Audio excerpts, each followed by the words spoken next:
पहला होता है limit x tending to 0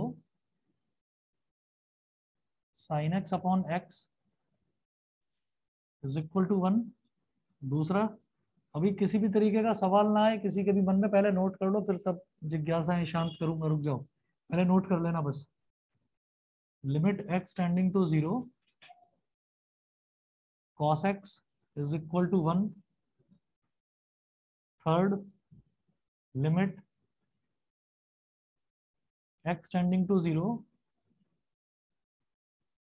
tan x upon x is equal to 1। Fourth, limit x tending to 0 e raise to the power x minus 1 upon x is equal to 1। Fifth, limit x tending to 0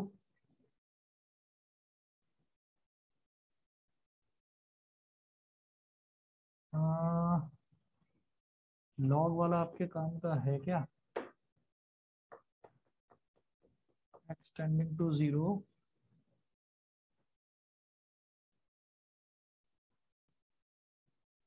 log a to the power x upon x is equal to 1। Bracket में लिख लेना where a is any constant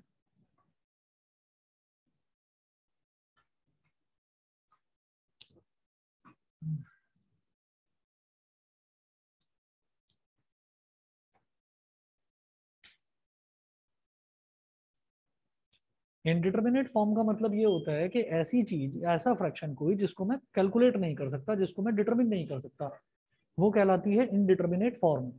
अब अगर मान लीजिए मेरे पास कोई ऐसा आ जाता है एक्सप्रेशन, मान लीजिए कहीं मेरे पास कोई ऐसा एक्सप्रेशन आ जाता है कि लिमिट x टेंडिंग टू 1 और x square minus x upon x minus 1, अगर ऐसा कोई एक्सप्रेशन आ जाता है तो इसमें हम क्या करेंगे कि लिमिट x टेंडिंग टू 1 है, एग्जैक्टली 1 के इक्वल नहीं है, तो हम ये कहेंगे कि जब भी कभी लिमिट x टेंडिंग टू 1 हो तो हमें क्या करना होता है, हम सीधा वैल्यू डालकर देख लेते हैं। सीधा हमने वैल्यू डाला तो 1 का स्क्वायर माइनस 1 जीरो हो गया न्यूमरेटर, 1 माइनस 1 जीरो हो गया डिनोमिनेटर, न्यूमरेटर भी जीरो डिनोमिनेटर भी जीरो। न्यूमरेटर डिनोमिनेटर जब दोनों जीरो हो गए तो मैं कहूंगा यार इसको तो हम डिटरमिन ही नहीं कर सकते, एनीथिंग अपॉन जीरो तो कहलाता है इन्फिनिटी, लेकिन जीरो अपॉन जीरो को मैं क्या कहूँ वो हम नहीं बता सकते। इन्फिनिटी में और नॉट डिफाइंड में भी बहुत बड़ा अंतर होता है, ध्यान से समझिएगा। हम ये कहते हैं कि कोई भी नंबर लाइन है, कोई भी नंबर लाइन है तो नंबर लाइन के लिए मैं ये कहता हूँ कि इधर तो माइनस इन्फिनिटी है, इधर जीरो है, फिर 1 है, फिर 2 है, और चलते चलते हम इन्फिनिटी पर पहुंच गए। तो इन्फिनिटी का मतलब क्या होता है? इन्फिनिटी का तो मतलब ये है कि anything which doesn't have any and, जिसका कोई एंड ना हो उसको तो मैं कह देता हूँ इनफाइनाइट या इन्फिनिटी, अनंत। ठीक है। और एक चीज होती है नॉट डिफाइंड, हमेशा याद रखना, इन्फिनिटी और नॉट डिफाइंड हम लेमन लैंग्वेज में जनरली बोल देते हैं कि दोनों सेम चीजें, सेम नहीं होती। जो हम ये साइन बनाते हैं इसको हम कह देते हैं इन्फिनिटी, लेकिन होता ये साइन नॉट डिफाइंड का है। कैसे? आप ये देखो कि इन्फिनिटी वाली जो टर्म है, जो बहुत बड़ी टर्म है, किसी के लिए 1 लाख बहुत ज्यादा है, किसी के लिए 1 करोड़, किसी के लिए 10 करोड़, किसी के लिए 100 करोड़, तो कोई ये कहता है कि नहीं भाई मेरे लिए तो 1 करोड़, करोड़, करोड़ों के भी करोड़ जो है वो वैल्यू बहुत ज्यादा है। ठीक है। तो अगला बोलता है कि नहीं भाई 2 करोड़ का भी करोड़ मेरे लिए वो वैल्यू ज्यादा है। तो ये जो नंबर्स हैं ये कभी खत्म नहीं होते। तो नंबर्स, जो चीज खत्म नहीं होती तो क्या उनको मैं डिफाइन कर सकता हूँ? हम उसको डिफाइन नहीं कर सकते। तो इस वजह से कोई भी चीज जिसका अंत ना हो उसको हम ये कह देते हैं, उसको तो कहते हैं इन्फिनिटी, लेकिन उस चीज को डिफाइन नहीं करा जा सकता, उस चीज को डिफाइन नहीं करा जा सकता, तो इसलिए मैं उसको नॉट डिफाइंड बोल देता हूँ। ठीक है। तो हमने ये कहा कि अगर मान लीजिए 8 है, 8 अपॉन 8 है, तो वैल्यू क्या आई? 1। फिर मैंने कहा कि 8 अपॉन 4 है तो वैल्यू क्या आई? 2। फिर मैंने बोला 8 अपॉन 2 है तो वैल्यू क्या आ गई? 4। 8 अपॉन 1 है तो वैल्यू क्या आ गई? 8 अपॉन 0.5 है तो वैल्यू क्या आ गई 16। ठीक है, आप क्या देख रहे हैं कि डिनोमिनेटर को छोटा छोटा छोटा छोटा छोटा छोटा करते चले जाओ, करते चले जाओ, तो जो हमारा फ्रैक्शन की वैल्यू है वो बड़ी बड़ी बड़ी बड़ी होती जा रही है। ठीक है, करते करते करते करते हमने कहा कि भाई मैं तो बिल्कुल छोटा कर दूंगा इसको, बिल्कुल मतलब 0 पर पहुंचा दूंगा। तो हमने ये कहा कि भाई 8/0 कर दो इसको। तो जब हमने इसको 8/0 कर दिया तो 8/0 का मतलब क्या है कि आप लगातार डिनोमिनेटर को छोटा छोटा छोटा छोटा करते जा रहे हो तो फ्रैक्शन की वैल्यू बड़ी बड़ी बड़ी बड़ी आती जा रही है। तो 8/0 हम ये कहेंगे कि अगर पॉजिटिव नंबर्स की बात करी जाए तो 0 से छोटा तो कुछ होता ही नहीं है। ठीक है, जब 0 से छोटा कुछ होता ही नहीं है तो भैया इन्फिनिटी से बड़ा कुछ नहीं होता। ठीक है, तो रिजल्ट इन्फिनिटी आएगा। समझ गए? ये इस वजह से बोला जाता है इन्फिनिटी का मतलब कोई बहुत बड़ा नंबर, कोई बहुत बड़ा नंबर। हम डिनोमिनेटर को लगातार कम कम कम कम करते जा रहे हैं तो फ्रैक्शन की वैल्यू लगातार बड़ी बड़ी बड़ी बड़ी होती जा रही है। तो अगर मैंने इसकी वैल्यू को 0 कर दिया, अगर मैंने इसकी वैल्यू को 0 कर दिया तो कितनी बड़ी वैल्यू आ जाएगी, न जाने कितनी बड़ी आ जाएगी, जिसको हम डिफाइन नहीं कर सकते। इस वजह से इसको नॉट डिफाइंड बोला जाता है। क्यों? क्योंकि उस वैल्यू को डिफाइन नहीं करा जा सकता, वो वैल्यू है इतनी बड़ी। ये सबको क्लियर है? पहले ये बताइए। Yes sir. ठीक है, अच्छा अब मैं ये कहता हूं कि जीरो जो है, जीरो जो है उसको दुनिया के किसी भी नंबर में मल्टीप्लाई करो तो वो जीरो बना देता है सबका। ठीक है, तो एक थ्योरी ये आई कि अगर जीरो को 1/0 में मल्टीप्लाई करा तो ये तो जीरो आ जाना चाहिए। आपने कहा ना zero multiplied by anything is equal to zero. Zero तो एक आइडेंटिटी है जो किसी से भी मल्टीप्लाई करो जीरो बना देती है उसको। ठीक है, तो ये तो जीरो वाली बात बिल्कुल ट्रू हो गई। सही लग रहा है कि भाई जीरो में 1/0 को मल्टीप्लाई करा तो वो तो जीरो आ जाना चाहिए। फिर हमने कहा कि एक चीज और होती है कि जीरो है या कोई भी चीज अगर इन्फिनिटी इंटू एनीथिंग कर दिया जाए तो वो इनफाइनाइट हो जाता है। इनफाइनाइट क्या है? इनफाइनाइट, इन्फिनिटी, नॉट डिफाइंड, क्या है ये? बहुत बड़ी वैल्यू। उस बहुत बड़ी वैल्यू में कुछ मल्टीप्लाई ही तो कर रहे हो, तो जब मल्टीप्लाई करोगे तो और भी बड़ी वैल्यू आ जाएगी। ठीक है, तो फिर ये आई थ्योरी कि नहीं भाई इन्फिनिटी है तो इन्फिनिटी में अगर जीरो को मल्टीप्लाई करा, ठीक है, तो ये भी इन्फिनिटी आना चाहिए। तो ये कुछ कॉन्ट्रडिक्शन हो रहा है यहाँ पर, ये कुछ कॉन्ट्रडिक्शन हो रहा है, क्योंकि इन्फिनिटी को ये कहा जाता है 1/0 इंटू जीरो। तो एक तरफ तो 1/0 इंटू जीरो जीरो आ रहा है, एक तरफ 1/0 इंटू जीरो आ रहा है इन्फिनिटी, है ना? तो एक रिजल्ट पर हम पहुंचे कि भाई इसमें ना दो चीजें कॉन्ट्राडिक्ट हो रही हैं, तो हम ये कह देते हैं भाई मैं इसको डिटरमिन नहीं कर सकता।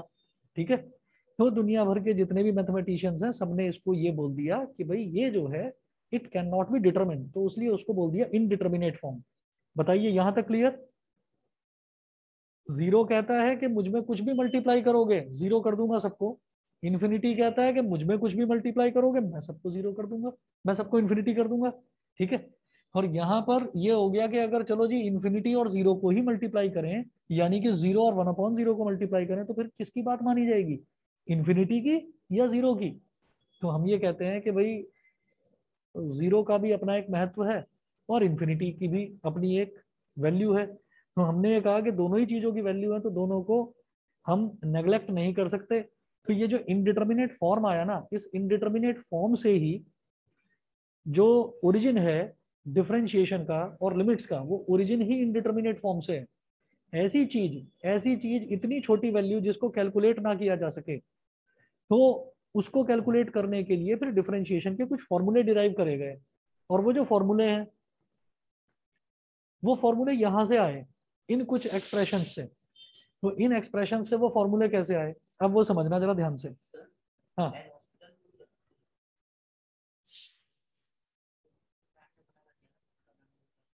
मैं बता ही नहीं रहा अभी हॉस्पिटल रूल क्या होता है, मुझे पता ही नहीं।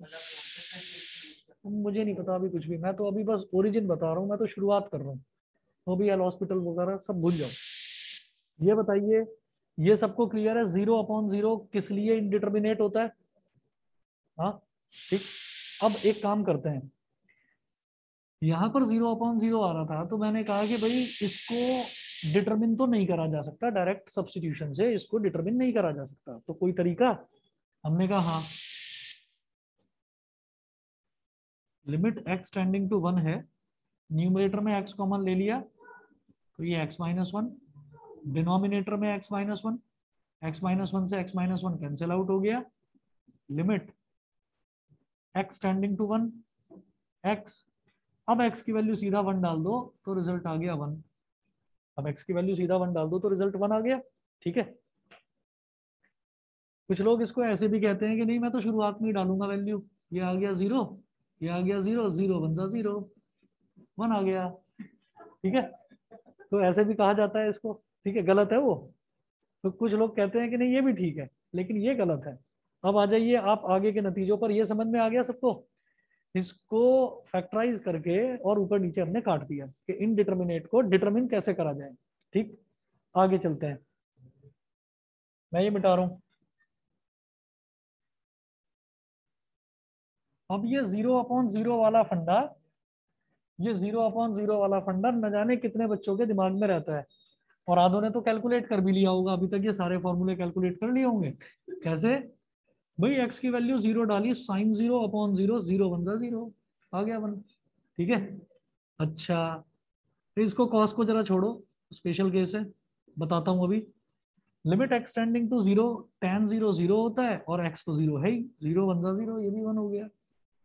x की पावर में, मतलब e की पावर में x है, e की पावर में 0 डाल दिया तो 1 बन गया, 1 - 1 क्या हो गया 0, x की वैल्यू 0, 0/0, ये भी 1, 0 1 सा 0, एनीथिंग अपॉन एनीथिंग 1 ही तो होता है। ठीक है, सेम यहाँ पर log 1 की वैल्यू 0 होती है, तो मैंने क्या करा कि log a की पावर में 0 को रख दिया, a की पावर में एनीथिंग टू द पावर 0 तो 1 होता है ना, तो log 1 बन गया, log 1 मतलब 0, और x तो 0 है ही, 0/0 अगेन 1। अब जरा ध्यान से समझना, लिमिट लिखने का मतलब क्या है, नहीं तो मैं सीधा ही नहीं लिख देता, नहीं तो सीधा ही नहीं लिख देते इसमें। लिमिट लिखने का मतलब क्या है? लिमिट लिखने का मतलब ये है कि जब हम बात करते हैं साइन की, मैं पहले सबसे पहले वाले फॉर्मूले पर आ जाता हूँ।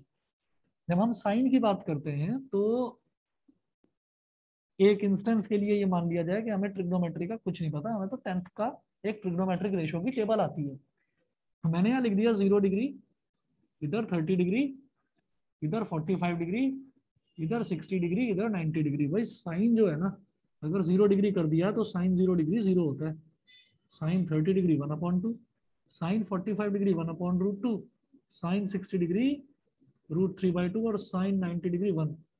ओ अच्छा, तो यहाँ से एक पैटर्न नहीं समझ में आ रहा क्या, कि अगर साइन 0 है तो 0 है, साइन 0 है तो 0 है, आपने थोड़ा थोड़ा थोड़ा थोड़ा वैल्यू बढ़ानी शुरू करी, 0 से 30 डिग्री के बीच भी तो होंगे एंगल कुछ। ठीक है, हमारे लिए तो ये स्टैंडर्ड वैल्यूज है, हमने ये याद कर रखी है। तो जब मैंने एंगल बढ़ाया तो 0 की वैल्यू बढ़कर क्या हो गई, 0.5 हो गई। ठीक है, 1/2 0.5, मैंने और एंगल को बढ़ाया तो ये वैल्यू कितनी हो गई, 0.707। 1/√2 की स्टैंडर्ड वैल्यू होती है 0.707। फिर √3/2, √3/2 हमारा क्या होता है 1.732/2, तो ये वैल्यू भी और बड़ी आ गई। तो करते करते करते करते वैल्यू क्या हो रही है, 0 से बढ़ते बढ़ते बढ़ते बढ़ते 1 हो रही है। तो यहाँ पर ये कहा गया कि इसका मतलब 0 से थोड़ा सा ज्यादा हो या थोड़ा सा कम हो। ठीक है, लिमिट x टेंडिंग टू 0 का मतलब एग्जैक्टली x 0 के बराबर नहीं है, x अगर 0 से जरा सा बड़ा हो या जरा सा छोटा हो तो वो वैल्यू मामूली सी तो ज्यादा आएगी। तो मैंने ये बोला लिमिट x टेंडिंग टू 0 का मतलब ये है कि साइन, हो सकता है टेंडिंग टू 0 का मतलब ये हो कि साइन 0.000000001 डिग्री। ठीक है, तो कोई यही कह देगा कि अरे भाई 0.00001 लिख रहे हो, तो कुल मिलाकर यही है ना कि 0 ही है ये, तो टेंडिंग टू 0 इसलिए कहा जाता है। कोई आपसे ये कह दे भाई कितने नंबर आए हैं तुम्हारे, हम ये कहते हैं भाई 0.01 नंबर आए हैं हमारे, तो कहते हैं भाई 0 ही आए हैं तेरा, क्यों ज्यादा फालतू में 0.01 क्या होता है, तो वो टेंडिंग टू बता रखा है। तो 0.00001 डिग्री, इसका मतलब क्या है कि इसकी वैल्यू जो है वो लगभग लगभग 0 के बराबर आएगी, लेकिन 0 नहीं होगी। ऐसे ही x टेंडिंग टू 0 है तो नीचे भी मैं लिखूंगा 0.0000001 ऐसे। ये भी एग्जैक्टली 0 नहीं है, तो जब मैं करूंगा तो इसकी वैल्यू आ जाएगी 0.0000001 अपॉन 0.0000001, जितने भी हैं 1 2 3 4 5 6, 1 2 3 4 5 6। तो इससे ये कैंसिल आउट हो जाएगा और इसलिए ये 1 आता है। ठीक है, 0/0 तो कांट बी डिटरमिन्ड, वो तो इनडिटर्मिनेट फॉर्म होता है। टेंडिंग टू 0 है तो टेंडिंग टू 0 का मतलब क्या है कि उसकी वैल्यू बहुत छोटी होगी न्यूमरेटर की भी, और बहुत छोटी वैल्यू डिनोमिनेटर की होगी, और एक्जैक्टली सेम वैल्यूज होंगी, तो उन दोनों ने एक दूसरे को काट दिया। बताइए जी, क्लियर है? सभी को क्लियर है? ऑनलाइन वाले बच्चे बता दें। दिवस, यस हर्षिता, सर। कृति, पार्थ, शिवांश, यस सर। बताइए। ठीक है, और वही सेम कहानी tan x अपॉन एक्स, तो tan में भी वही है। आप ये देखिएगा कि tan जो है, tan 0 डिग्री होता है, tan 30 डिग्री 1/√3 होता है, tan 45 डिग्री 1 होता है। तो बढ़ते बढ़ते बढ़ते बढ़ते tan जो है वो भी 0 से इन्फिनिटी पर जाता है। तो अगर 0 से मामूली सा ज्यादा है, मामूली सा कम एंगल कर दिया जाए, तो वो tan 0 लगभग लगभग 0.00001 आता है, और अपॉन में 0.00001 होगा, तो वो एक दूसरे को कैंसिल आउट करके 1 कर देंगे। सेम कहानी आगे वाले रूल्स में भी, आगे वालों में भी यही लगेगी, क्योंकि ये e की पावर x क्या होता है बेटा, एंटी लॉग होता है ये। और लॉग मतलब लॉग और एंटी लॉग जो है, इसको हमको डिटेल में करने की जरूरत नहीं है, क्योंकि सिलेबस में ऐसा ये है नहीं। तो इसलिए इनको भी इसी पैटर्न पर आप याद रखें। ठीक, और जुगाड़ के तौर पर बस ये याद रख लो कि जहां 0/0 मिल जाएगा, वहां ज्यादातर केसेस में 1 ही आएगा, ज्यादातर केसेस में 1 ही आएगा वहां पर, जहां पर आपको अल्टीमेटली 0/0 मिले। ठीक है, हाँ उसके साथ कोई कांस्टेंट मल्टीप्लाई हो रहा है, उसके साथ कोई कांस्टेंट मल्टीप्लाई हो रहा है, तो वो क्या हो जाएगा, वो आपका कांस्टेंट उसमें मल्टीप्लाई होकर रिजल्ट आ जाएगा। फॉर एग्जाम्पल, जैसे मैंने देखा कि यहाँ पर भी 0/0 आ रहा था, कैलकुलेट करके भी 1 ही आया ना। हाँ, तो इसमें अगर मान लो ऐसे होता कि limit x tending to 1, 2x² - 2x upon x-1, तो इसमें परेशान करने वाली चीज कौन सी है, x-1 है परेशान करने वाला, तो उसी को काट दो ना बस। लिमिट एक्सटेंडिंग टू 1, आपने ले लिया 2x कॉमन, तो क्या बचा, x-1 अपॉन x-1, x-1 से x-1 कट गया, तो 2 मल्टीप्लाइड बाई 1, रिजल्ट हमारा 2 आ गया। क्यों? क्योंकि इसमें कांस्टेंट 2 मल्टीप्लाई हो रहा था, नहीं तो इनके रिजल्ट जो है 1 ही आते हैं। ठीक, अब आप ये सोचो कि मुझे इतना ज्यादा डिटेल में, इतना ज्यादा डीप में सोचने की जरूरत नहीं है, ये 5 फॉर्मूले याद रखना। ठीक है, फिर आ गया, कौन है ये, अच्छा आपकी बार पूछना। चलिए, तो ये 5 फॉर्मूले ये याद रखने, इसी से सब कुछ हो जाएगा। ठीक है, क्या हो गया, वो बड़ा खुश हो रहा है, तुम्हें मुझे लग रहा है बोल समझ में आ रहे होंगे इसके। तो थोड़े बहुत, नहीं कौन कौन से गाने, नहीं बीच में कुछ आवाजें भी आ रही हैं कुछ। बताइए भाई, यहाँ तक क्लियर है ना सबको? अरे यस। ऑनलाइन वाले बच्चे बीच बीच में ना सो जाते हैं बच्चे। चलिए मैं मिटा रहा हूँ इसको, और अब आप एक काम करें, आपको बस इसकी जो जड़ है, इसका जो बेस है, वो मैंने आपको बता दिया, लेकिन आपको क्वेश्चंस करने के लिए ये 5 फॉर्मूले ध्यान रखने हैं। एक लास्ट टाइम बताया था, limit extending to a, x की पावर n माइनस ए की power n upon x minus a अगर होगा, तो n a की पावर n-1 बोलते हैं उसको। ठीक है, हम्म, अरे वाह, करके आए हो लगता है आज, पढ़ाई वढ़ाई करके। हाँ, चलिए जी, आप आ जाइए example number 4, page number 300।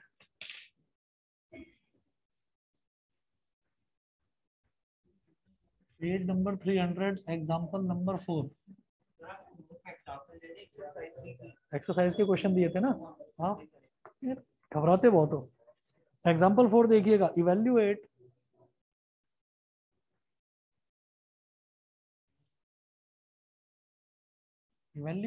First part है, limit x tending to 0 sin 4x upon sin 2x।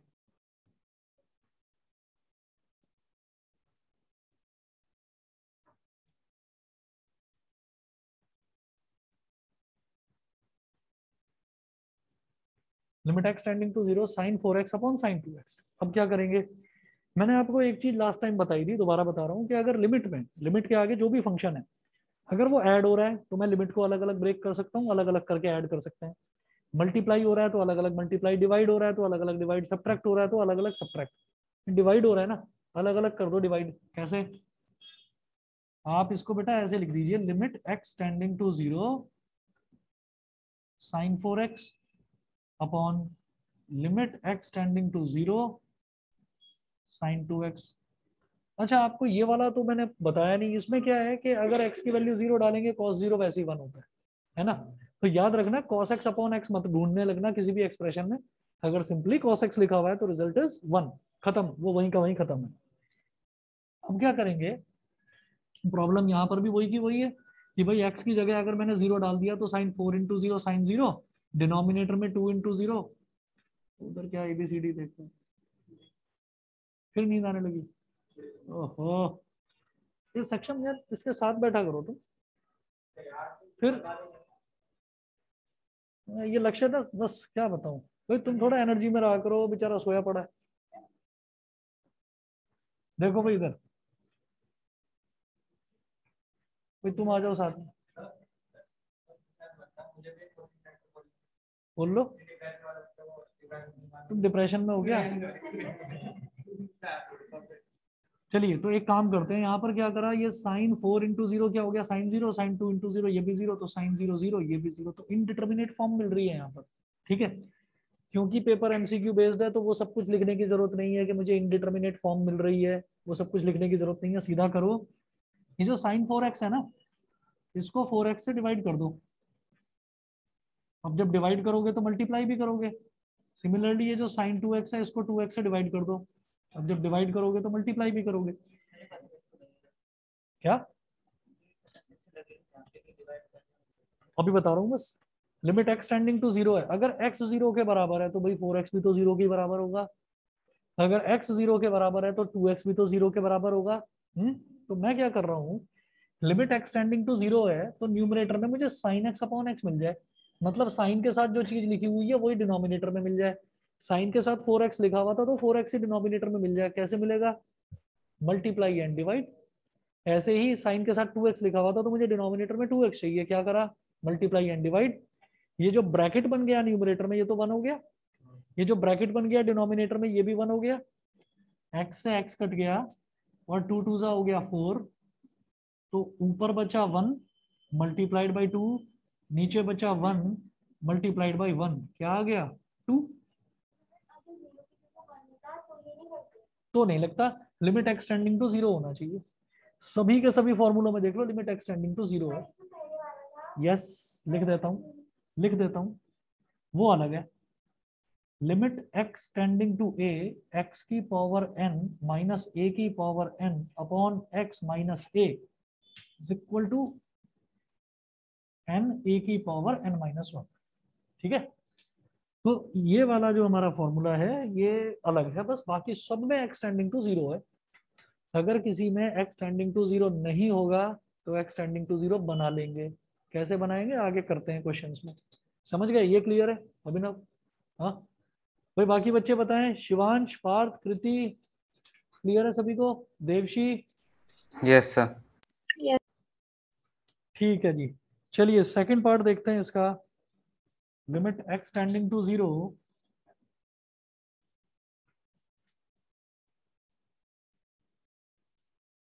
10x upon x, वो पूछ रहे हैं इसकी वैल्यू क्या आएगी, सीधा लिख दो 1, इसमें तो कुछ है ही नहीं, फॉर्मूला है। उसके बाद देखिएगा एक्सरसाइज सर इस क्वेश्चन को 13.1। बुक में कैसे सॉल्व किया है? बुक में कैसे कर रखा है सॉल्व, असल में क्या है, इन्होंने ना ये कर रखा है इसका, मतलब फालतू में लंबा बना रखा है क्वेश्चन को। देखो क्या है, limit extending to 0 sine x upon cos x into 1 upon x, limit x tending to 0 sine x upon x को एक तरफ ले लो, साइन एक्स अपॉन एक्स को एक तरफ ले लिया, multiplied by 1 upon cos x को एक तरफ ले लिया। ठीक है, और फिर अगर डिवाइड में है तो डिवाइड में लिमिट लगा दो, मल्टीप्लाई में है तो मल्टीप्लाई में लिमिट लगा दो। तो ये क्या हो गया, limit x tending to 0 sin x upon x multiplied by 1 upon limit x tending to 0 cos x। भाई cos x डिवाइड में है तो यहाँ लगा दो limit, limit x tending to 0 cos x। तो ये पूरा क्या होता है 1, ऊपर तो 1 है ही, और limit x tending to 0 cos x ये भी 1 होता है। तो इस तरह से इन्होंने 1 लिख दिया, सीधा फॉर्मूला लगाइए, कोई दिक्कत नहीं है। ठीक है, ये पूरा करके दिखाने की जरूरत नहीं है। ठीक है, सीधा फॉर्मूला लगाइएगा, वही कर दीजिए, बस बहुत है। अब मेरे को ये बताओ, एक्सरसाइज 13.1 के मैंने आप लोगों को क्वेश्चन नंबर 11 तक दिए थे शायद, जो मुझे ध्यान आ रहा है। 6 में डाउट है, क्वेश्चन नंबर 6 बताता हूँ अभी। और किसी बच्चे को क्वेश्चन नंबर 1 से 6 तक, 1 2 3 4 5 में कोई डाउट नहीं? नहीं है तो क्वेश्चन नंबर 6 देखते हैं। 13.1 क्वेश्चन नंबर 6। ये फॉर्मूले मिटा रहा हूँ सारे,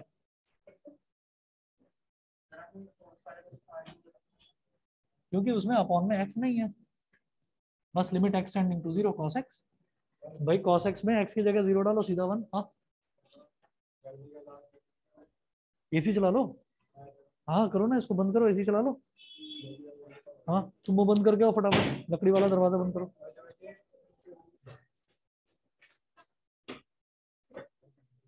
वो इस टाइम जरा गर्मी हो गई, नहीं तो आज मौसम अच्छा था।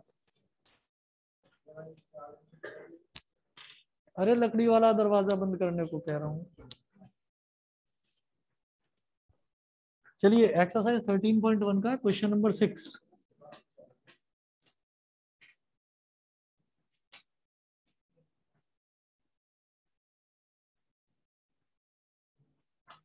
एक्सरसाइज 13.1 क्वेश्चन नंबर 6 देखिएगा क्या है। Limit x tending to 0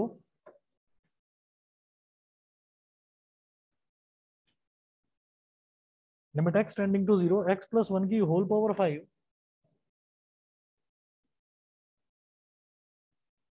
minus 1 upon x।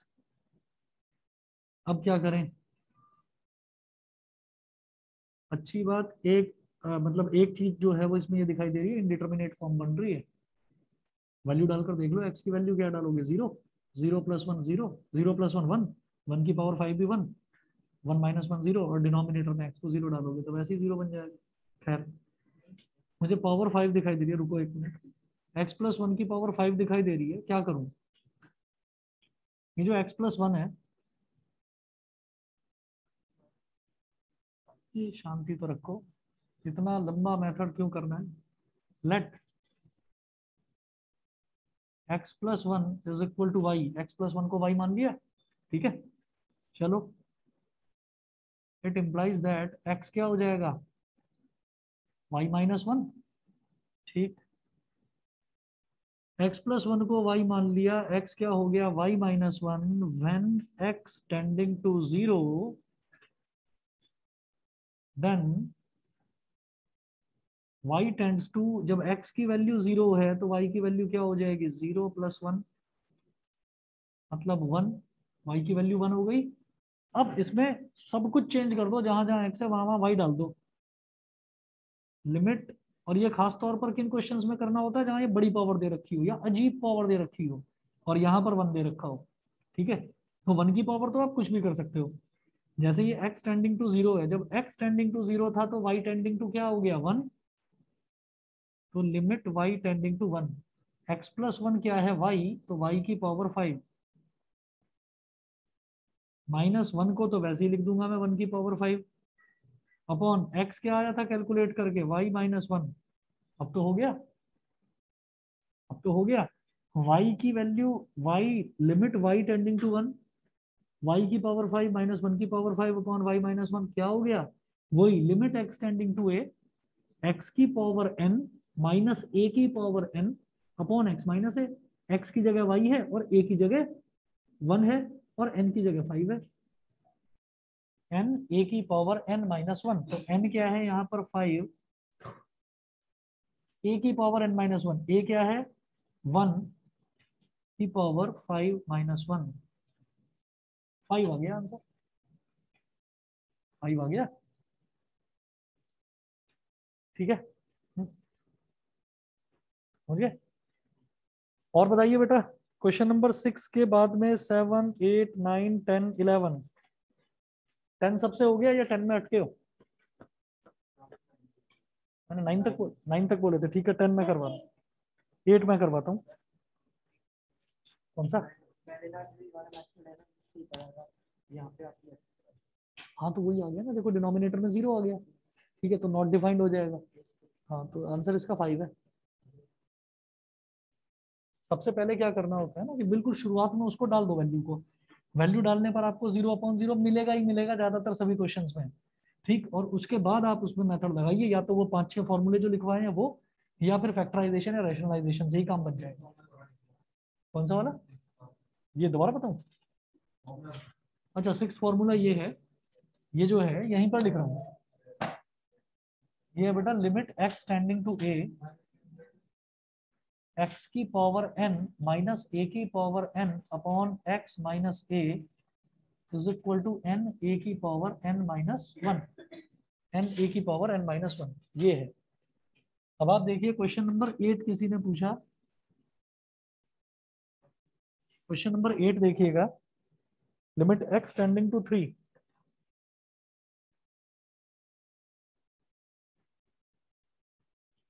Limit x tending to 3, x की पावर 4 माइनस 81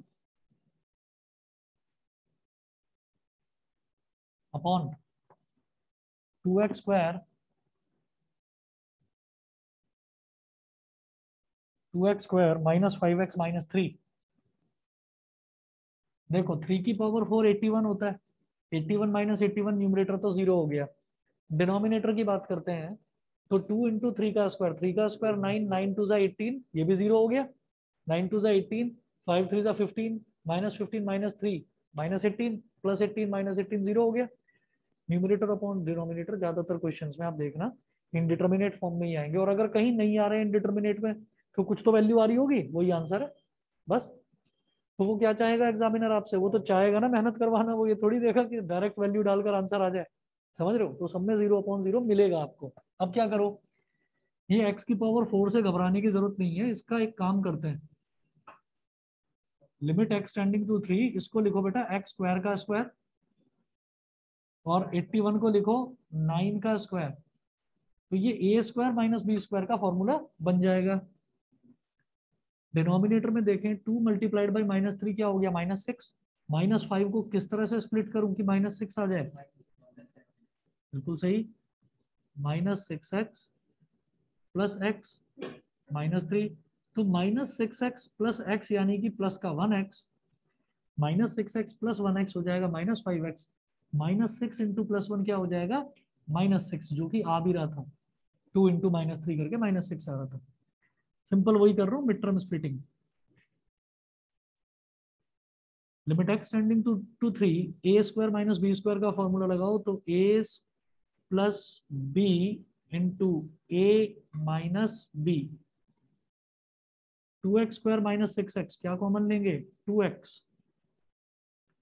तो इधर बचेगा x माइनस 3, यहाँ से +1 ले लो कॉमन, तो क्या बचेगा, x माइनस 3, ये x माइनस 3 ही आफत की जड़ है, x की जगह 3 डालकर देखो, 3 माइनस 3 0 कर देगा, इसी को काटो। Limit x tending to 3, x square plus 9, ये एज इट इज, और ये जो एक्स स्क्वायर माइनस 9 है बेटा, इसको मैं लिख दूंगा एक्स का स्क्वायर -3 का square upon 2x plus 1 into x minus 3। Limit x tending to 3, numerator में देखो क्या आ रहा है, एक्स स्क्वायर प्लस 9, अब ए स्क्वायर माइनस बी स्क्वायर फिर लगाओ, क्या हो जाएगा, x plus 3 into x minus 3 upon 2x plus 1 into x minus 3, x minus 3 से एक्स माइनस 3 कैंसिल आउट हो गया। अब डाल दो x की वैल्यू 3, क्योंकि अब 0 नहीं होगा वो, तो ये हो गया 3 का स्क्वायर प्लस 9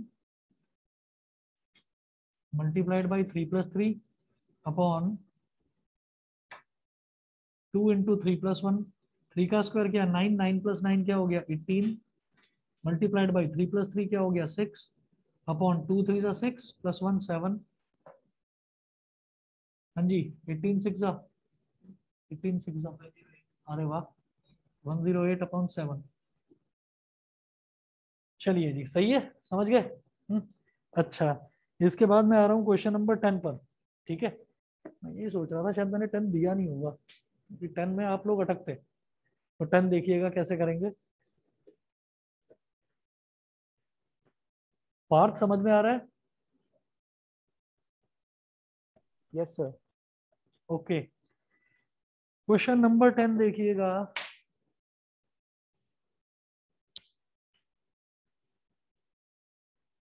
अच्छा, जब मुझे वो स्टेप लिखना ही नहीं है, और जब मैं कह रहा हूँ कि ज्यादातर सभी क्वेश्चंस में ऐसा ही होता है कि 0/0 की फॉर्म आती है, फिर भी हम चेक क्यों करते हैं वो बता देता हूँ। कई बार टीचर स्मार्टली खेल जाते हैं, तो क्वेश्चन दे देंगे, बड़ा लंबा एक्सप्रेशन होगा न्यूमरेटर में भी डिनोमिनेटर में भी, और वो डायरेक्ट वैल्यू रखने पर 0/0 की फॉर्म नहीं आती। ठीक है, और आप उसको रैशनलाइज फैक्टराइज करने में लगे रहोगे कि हो जाए कहीं से सॉल्व करके, तो फालतू में 1 या 2 मिनट खराब होंगे। तो इसलिए पहले डायरेक्ट वैल्यू डालकर देख लेते हैं कई क्वेश्चंस में। तो डायरेक्ट वैल्यू डालकर अगर 0/0 के अलावा कुछ भी आता है, तो फिर आप कहेंगे कि बस यही है आंसर। ठीक है ना? ठीक, तो जरा देखिएगा, अब मैं यहां पर देख रहा हूं क्वेश्चन नंबर 10। तो इसलिए बस देख लो एक बार डालकर वैल्यू कि रिजल्ट क्या आता है। Limit z tending to 1, z की पावर 1/3 -1 अपॉन z की पावर 1/6 -1, z की पावर 1/3 -1 अपॉन z की पावर 1/6 -1। ठीक है, ये दे रखा है। वैल्यू डालो, z की जगह 1 डाला, 1 की पावर कुछ भी हो 1 ही होता है, तो 1 - 1 0 न्यूमरेटर में। नीचे भी z की जगह 1 डाला, 1 की पावर 1/6 वो भी 1, 1 - 1 0, तो 0/0 मिल रहा है ना। तो फिर आगे प्रोसीड करते हैं, जो मेथड हमको पता है उससे। लिमिट को अलग अलग तोड़ दो पहले तो। लिमिट z टेंडिंग टू 1, और न्यूमरेटर में z की पावर 1/3 -1, डिनोमिनेटर में limit z tending to 1, z की पावर 1/6 -1। अलग अलग कर दिया, चलेगा? कोई प्रॉब्लम तो नहीं? हाँ, अब आप ये देखो कि ये जो 1 है, इस 1 को लिख सकता हूँ 1 की पावर 1/3, कोई फर्क नहीं पड़ेगा। नीचे वाले 1 को 1 की पावर 1/6, कोई फर्क नहीं पड़ेगा। न्यूमरेटर में भी z - 1 से डिवाइड कर दो, और डिनोमिनेटर में भी z - 1 से डिवाइड कर दो, कोई प्रॉब्लम तो नहीं? यहां पर लिख लेना, splitting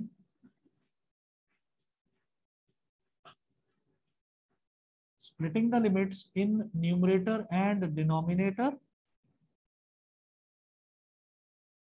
splitting the limits in numerator and denominator, and dividing numerator and denominator both by z - 1, both by z - 1। तो न्यूमरेटर और डिनोमिनेटर दोनों को मैं z - 1 से डिवाइड कर सकता हूँ, कोई फर्क नहीं पड़ेगा दोनों को अगर सेम चीज से कर दिया तो। अच्छा, क्यों करा है? ये ऊपर क्या बन गया? बन गया ये 6th वाला formula, limit x tending to a, x की पावर n - a की power n upon x - a, z की पावर 1/3, यानी कि x की जगह z है, a की जगह 1 है, n की जगह 1/3 है।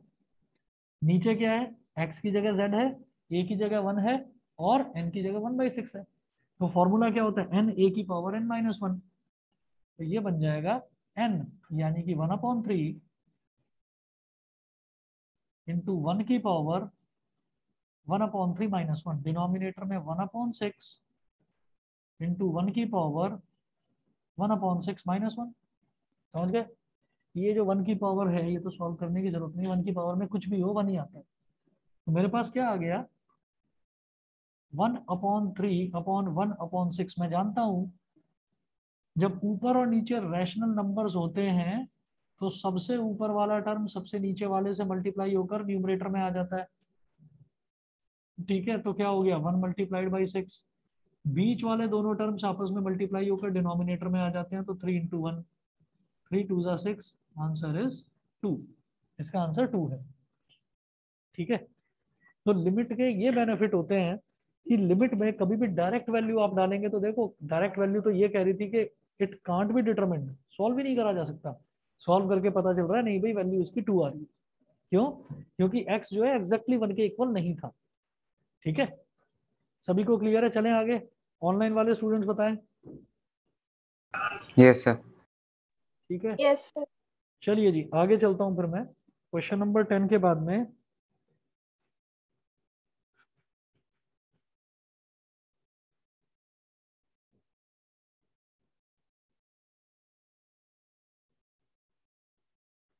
क्वेश्चन नंबर 10 के बाद, हाँ अच्छा अच्छा, वो आगे क्वेश्चंस आएंगे तो बता दूंगा। अभी तो जरूरत ही नहीं थी, इसमें तो डायरेक्ट बन गया था मैम, वही बन गया था फॉर्मूला। अगला क्वेश्चन देखते हैं। क्या कुछ पूछना? क्लियर? क्लियर है ना?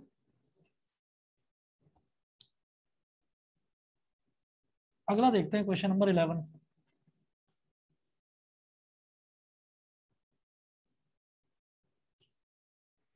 कोई कोई क्वेश्चन ऐसा आएगा जहां पर हमें लगेगा कि भाई जीरो होता तो बात बन जाती। जैसे अभी एक क्वेश्चन था शायद जिसमें x+1 को हमने y मान लिया था, x+1 को y मान लिया था, तो वहां पर हमने लिमिट y टेंडिंग टू 0 कर दिया था, वहां उसकी जरूरत थी। यहाँ तो सीधा सीधा हो गया। ठीक है, 11th देखिए। 11 में क्या है? Limit x tending to 1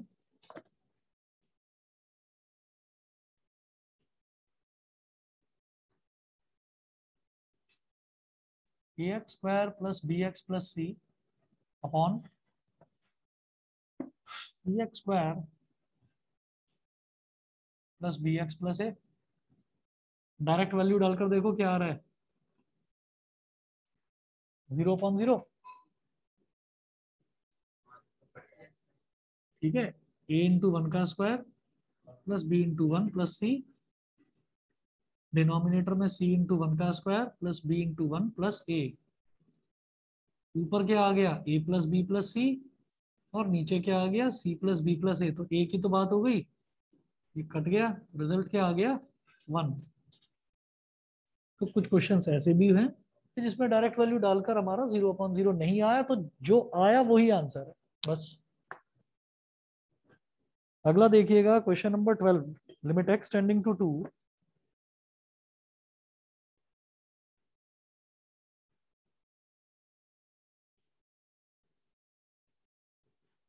limit x tending to 2 1/x + 1/2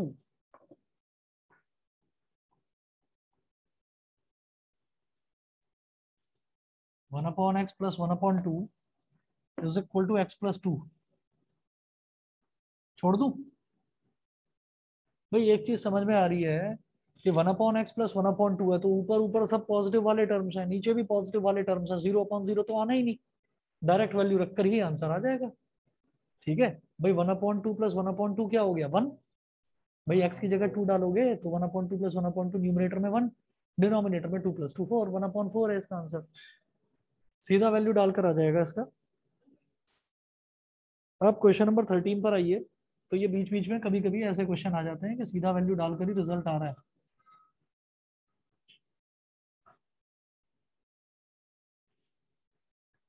thirteen देखेंगे। Limit x tending to 0 sin ax/bx। Sir वो एक्सटेंडिंग टू -2 है क्वेश्चन 12 में, तो Yes, sir. -4 है, मतलब 1/-4। सही कह रहे हो, आंखें चेक करानी पड़ेगी, -2 था ये तो।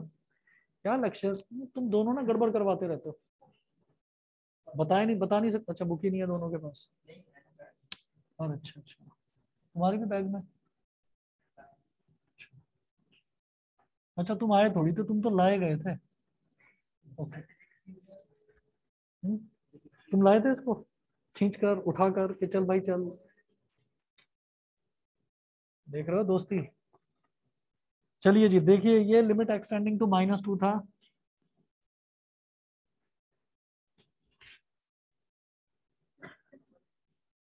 जैसे अभी गलती हुई ना मेरे से कि -2 लिखने की बजाय 2 लिख दिया और कह दिया कि आंसर आ गया 1/4। हमारे एक टीचर थे, उनसे जब कभी ऐसी गलती होती थी तो पता है क्या कहते थे? कहते हैं मैंने जानबूझकर करा है कि तुम में से कितने बच्चे ध्यान से उसको पढ़ रहे हो।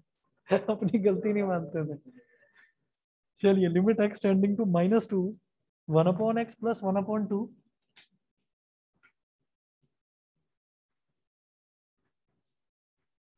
Upon x plus 2।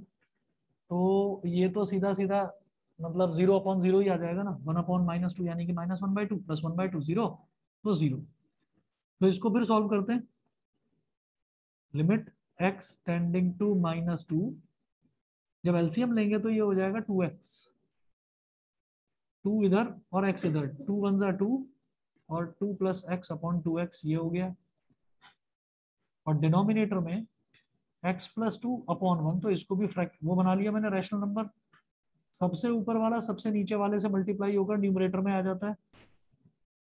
Limit x tending to -2 1 into x plus 2 कितना हो जाएगा? x प्लस 2 और upon 2x into x plus 2।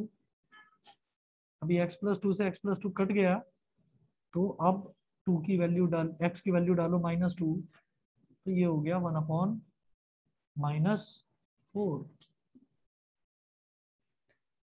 सही है। वैसे आ रहा था 1/4, अब -1/4।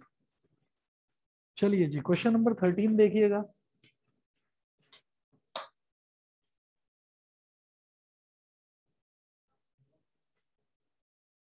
नहीं, आज आधा घंटा एक्स्ट्रा पढ़ाना चाह रहा हूँ, वो भी सिर्फ तुम्हें। हाँ, बहुत जरूरी काम है।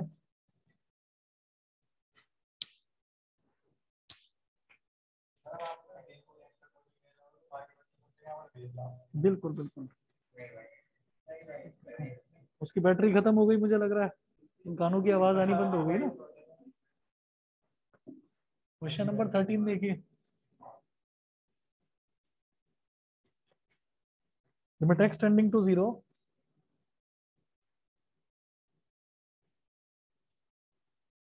Sign ax upon bx।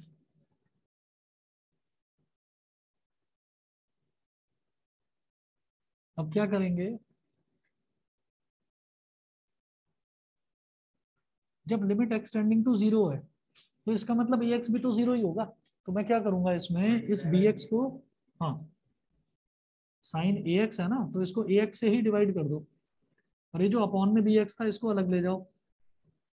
जब ax से डिवाइड करा तो ax से मल्टीप्लाई भी करेंगे। ठीक है, यहां पर x से x कैंसिल आउट हो गया। तो ये पूरा जो पूरा एक्सप्रेशन है ये तो 0 हो गया, वो सॉरी 1 हो गया, और ये बचा a अपॉन बी। तो 1 into a upon b, value आ गई a अपॉन बी इसकी। ठीक है, चलिए जी इतना करिए, और आप लोग ट्राई करिएगा इसमें क्वेश्चन नंबर 20 तक, 14 से लेकर 20 तक ट्राई करिए। जो हो जाता है ठीक है, जो नहीं होता मैं बताऊंगा। 12 से 20 तक, शायद 12 तो कराई है हमने, नहीं 14 से 20 तक। ये इसमें एक ax से डिवाइड कर दिया और एक ax से मल्टीप्लाई कर दिया। क्यों? क्योंकि साइन ax अपॉन ax चाहिए था, ताकि, यस, बाकी कोई प्रॉब्लम है सक्षम समझा देगा, है ना। छोटी मोटी प्रॉब्लम ये सॉल्व कर देते। Thank you, sir. चलिए जी, ओके। Thank you sir.